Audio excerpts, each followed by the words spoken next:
स्वागत है आप सभी का आपके अपने channel all is one exam में। हम कर रहे हैं बीएड फर्स्ट ईयर के बाल्यावस्था एवं अभिवृद्धि विषय के क्वेश्चंस को, जिसमें हम 2 यूनिट कंप्लीट कर चुके हैं और जो 3rd यूनिट है उसके भी हम 100 क्वेश्चन कर चुके हैं। अगर आपने वो क्लासेस नहीं देखी हैं तो उन्हें आप ज़रूर से देखिएगा।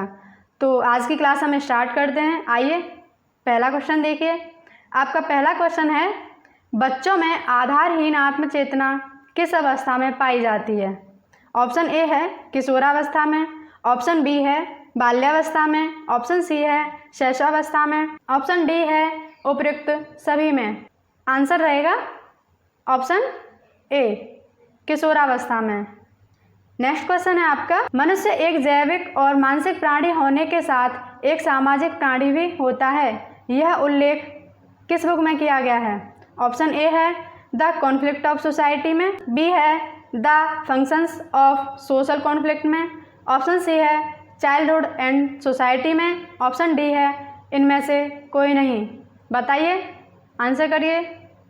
आंसर रहेगा option D childhood and society. ये बुक किसकी है बताइए? ये बुक है एरिक एरिक्सन की। The functions of social conflict है वो है आपकी लुइस ए कॉजर की। नेक्स्ट क्वेश्चन है आपका, एरिक्सन ने मनोसामाजिक अवस्थाओं को कितने भागों में बांटा है? ऑप्शन ए है 6 भागों में, ऑप्शन बी है 5 में, ऑप्शन सी है 7 में, ऑप्शन डी है 8 में। बताइए, अपने व्यक्ति के पूरे जीवन काल को 8 भागों में बांटा है। ये 8 जो भागों में बांटा है, जो स्तर आपके दिए हुए हैं, जो स्टेज आपकी दी हैं 8, वो हम क्वेश्चंस के थ्रू करने वाले हैं। तो नेक्स्ट क्वेश्चन है आपका, एरिक्सन की मनोसामाजिक विकास की अवस्था में प्रथम अवस्था क्या दर्शाती है? आंसर रहेगा क्या रहेगा? आप आंसर करिए, तब तक हम ये बता देते हैं कि परिश्रम बनामहीनता आपकी 4थी स्टेज है और पहचान बनाम भूमिका द्वंद्व आपकी 5वीं स्टेज है। तो आपका आंसर रहेगा ऑप्शन ए विश्वास बनाम अविश्वास आपकी पहली स्टेज है, जिसकी जो एज है वो जन्म से 1.5 वर्ष है। आपकी इसमें 2 वर्ष दी हुई है जो कि गलत है। पहली जो स्टेज है उनकी वो जन्म से 1.5 वर्ष है, यानी कि 18 माह। नेक्स्ट है, एरिक्सन की मनोसामाजिक विकास की द्वितीय अवस्था क्या है? ऑप्शन ए है विश्वास बनाम अविश्वास, ऑप्शन बी है परिश्रम बनाम हीनता, ऑप्शन सी है स्वतंत्रता बनाम संदेह, ऑप्शन डी है पहचान बनाम भूमिका द्वंद्व। ये आपकी पहली हुई, ठीक है, ये आपकी 4थी हुई, ठीक है, और ये आपकी दूसरी, और जो डी है ये आपकी 5वीं है, पहचान बनाम भूमिका द्वंद्व। नेक्स्ट है, एरिक्सन की मनोसामाजिक विकास की तृतीय अवस्था कौन सी है? ऑप्शन ए परिश्रम बनाम हीनता, ऑप्शन बी घनिष्ठता बनाम अलगाव, ऑप्शन सी एकता बनाम निराशा, ऑप्शन डी आत्मबल बनाम अपराधबोध। आंसर करिए। इसमें आपका आंसर रहेगा ऑप्शन डी आत्मबल बनाम अपराधबोध। इसे पहल बनाम दोषिता यानी इनिशिएटिव वर्सेस गिल्ट भी कहते हैं। ये जो है 3 वर्ष से 5 वर्ष तक की है। नेक्स्ट है, एरिक्सन की मनोसामाजिक विकास की 4थी अवस्था। ऑप्शन ए है परिश्रम बनाम हीनता, ऑप्शन बी है पहचान बनाम भूमिका द्वंद्व, ऑप्शन सी है एकता बनाम निराशा, ऑप्शन डी है विश्वास बनाम अविश्वास। कौन सी है 4थी स्टेज? 4थी स्टेज है आपकी परिश्रम बनाम हीनता। ये आपकी 5वीं है, ठीक है, और ये आपकी पहली है। नेक्स्ट है, एरिक्सन की मनोसामाजिक विकास की 5वीं अवस्था पूछी गई है। ऑप्शन ए है एकता बनाम निराशा, ऑप्शन बी है सृजनात्मक बनाम निष्क्रियता, ऑप्शन सी है पहचान बनाम भूमिका द्वंद्व, ऑप्शन डी है इनमें से कोई नहीं। आंसर रहेगा ऑप्शन सी पहचान बनाम भूमिका द्वंद्व। नेक्स्ट है, एरिक्सन की मनोसामाजिक विकास की 6ठी अवस्था पूछी गई है आपसे। ऑप्शन ए है विश्वास बनाम अविश्वास, ऑप्शन बी है एकता बनाम निराशा, ऑप्शन सी है घनिष्ठता बनाम अलगाव, ऑप्शन डी है सृजनात्मकता बनाम निष्क्रियता। आंसर करिए। इसमें आपका आंसर रहेगा ऑप्शन सी घनिष्ठता बनाम अलगाव। एरिक्सन की मनोसामाजिक विकास की सप्तम अवस्था कौन सी है? ऑप्शन ए एकता बनाम निराशा, ऑप्शन बी सृजनात्मक बनाम निष्क्रियता, ऑप्शन सी स्वतंत्रता बनाम अविश्वास, ऑप्शन डी स्वतंत्रता बनाम संदेह। आंसर करिए। आंसर है इसमें आपका ऑप्शन बी। नेक्स्ट है एरिक्सन की मनोसामाजिक विकास की 8वीं अवस्था। ऑप्शन ए है निराशा बनाम आशा, ऑप्शन बी है घनिष्ठता बनाम अलगाव, ऑप्शन सी है घृणा बनाम प्रेम, ऑप्शन डी है ईमानदारी बनाम निराशा। इसे जो है संपूर्णता बनाम निराशा के नाम से भी जानते हैं। Integrity versus despair. ये जो है 65 से ऊपर की उम्र की होती है। इसमें वैसे 55 दिया हुआ है। आंसर क्या रहेगा? आंसर रहेगा ऑप्शन डी।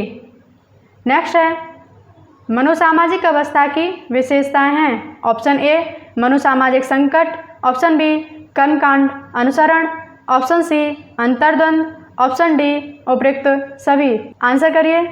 क्या रहेगा? ऑप्शन डी उपयुक्त सभी।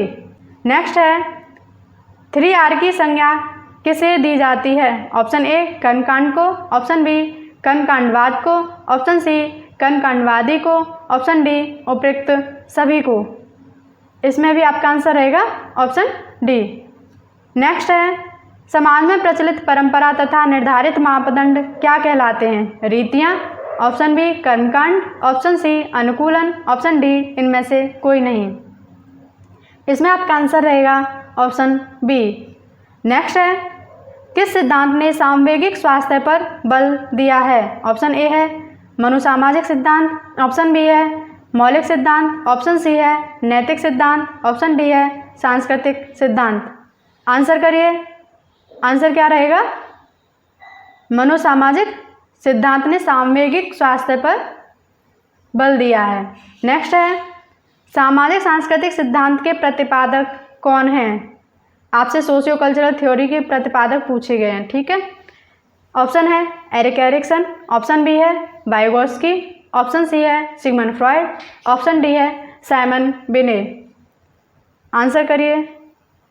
किसने दिया है सोशियो कल्चरल थ्योरी? आंसर रहेगा ऑप्शन बी। नेक्स्ट है किस सिद्धांत में संज्ञानात्मक विकास के लिए सामाजिक कारक और भाषा को महत्वपूर्ण माना है? ऑप्शन ए है मनोसामाजिक सिद्धांत में, ऑप्शन बी है मनोसामाजिक सांस्कृतिक सिद्धांत में, ऑप्शन सी है ए और बी दोनों, ऑप्शन डी है सामाजिक सांस्कृतिक सिद्धांत में। आंसर करिए। सोशल इंटरेक्शन को, भाषा को किसने महत्वपूर्ण माना है और किस सिद्धांत में माना है? ये माना है वाइगोत्स्की ने। और आंसर क्या रहेगा उसके हिसाब से? ऑप्शन डी सामाजिक सांस्कृतिक सिद्धांत। नेक्स्ट है संज्ञानात्मक विकास किस सामाजिक परिस्थिति में उत्पन्न होता है? ऑप्शन ए अंतर्वैयक्तिक, ऑप्शन बी अंतर्जातीय, ऑप्शन सी वैमनस्यता, ऑप्शन डी इनमें से कोई नहीं। आंसर क्या रहेगा? आंसर रहेगा ऑप्शन ए।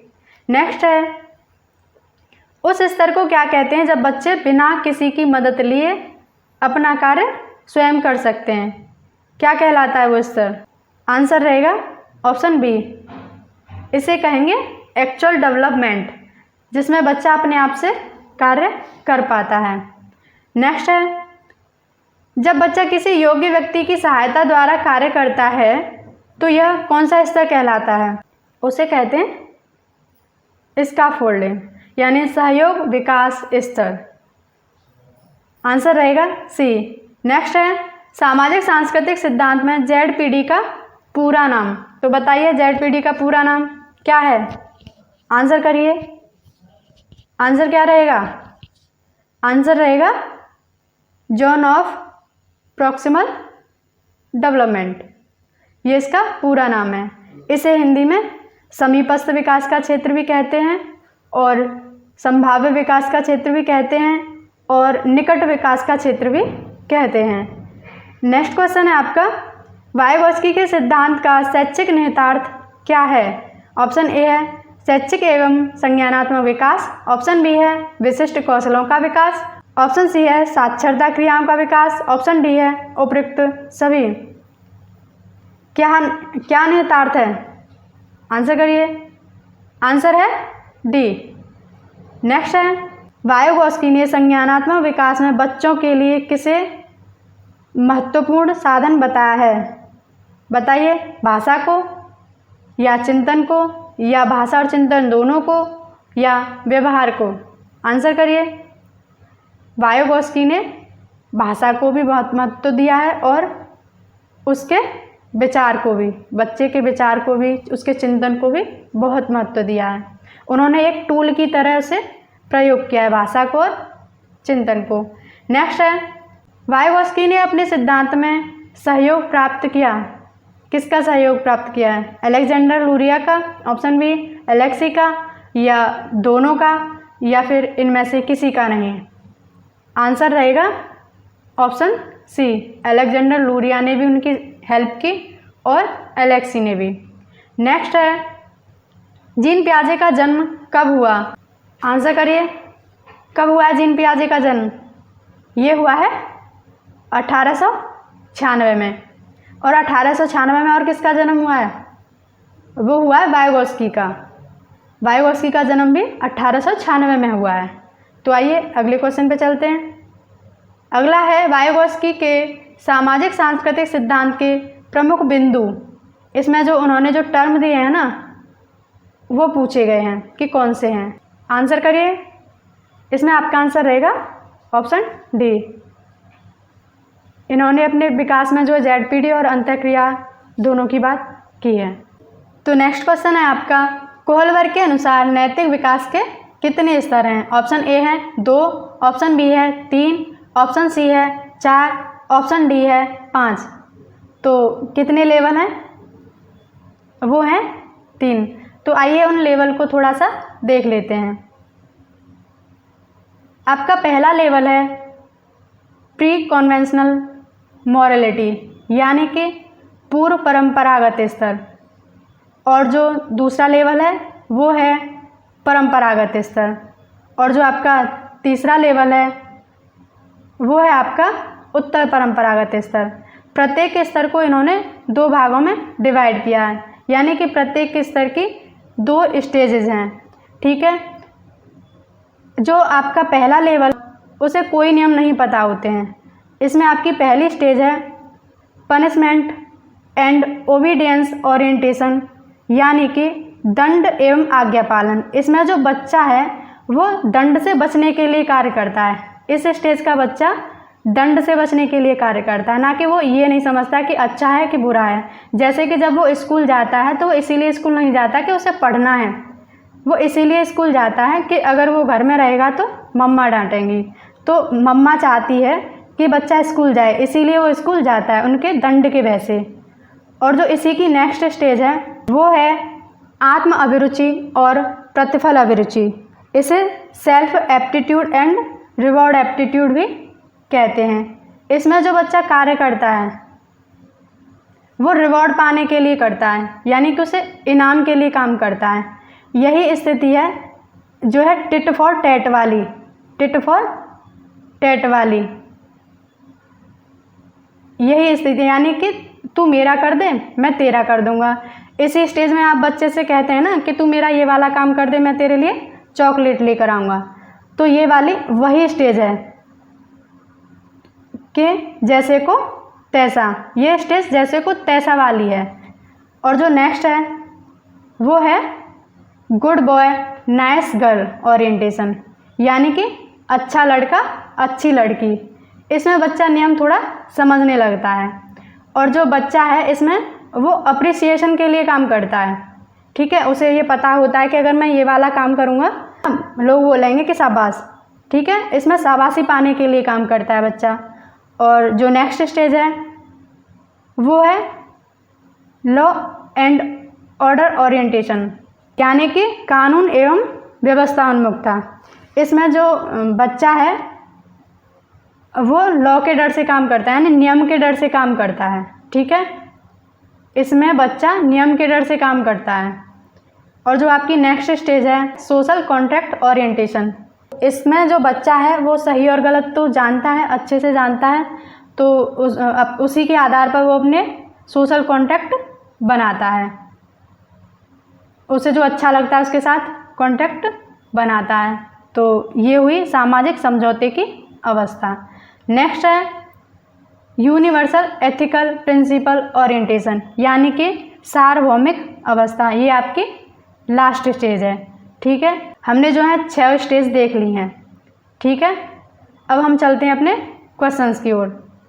क्वेश्चन है हमारा, पियाजे के अनुसार मूर्त क्रियात्मक अवस्था की प्रमुख विशेषता क्या है?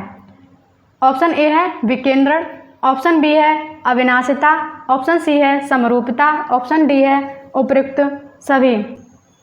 विकेंद्रण का मतलब होता है डिसेंट्रलाइजेशन, यानी कि चीज़ों के सारे एस्पेक्ट को समझ पाना विकेंद्रण है। और अविनाशिता, अविनाशिता का मतलब होता है कंजर्वेशन, यानी कि संरक्षण। और नेक्स्ट दिया है आपका समरूपता। समरूपता का मतलब है कि समान रंग रूप के आधार पर भेद कर पाना, तो वो होता है समरूपता। तो आंसर बताइए, आंसर रहेगा डी। नेक्स्ट है अंतःक्रिया द्वारा सीखता है। ऑप्शन ए स्मृति का ज्ञान, ऑप्शन बी विचार करना, ऑप्शन सी भाषा का ज्ञान, ऑप्शन डी उपयुक्त सभी। इंटरेक्शन के द्वारा क्या सीखता है बच्चा? आंसर रहेगा ऑप्शन डी, विचार करना भी सीखता है, भाषा का ज्ञान भी होता है। जब वो लोगों से मिलता है तो वो नए नए शब्दों को सीखता है, तो भाषा का ज्ञान होगा और स्मृति का ज्ञान होगा। तो आपका आंसर रहेगा ऑप्शन डी।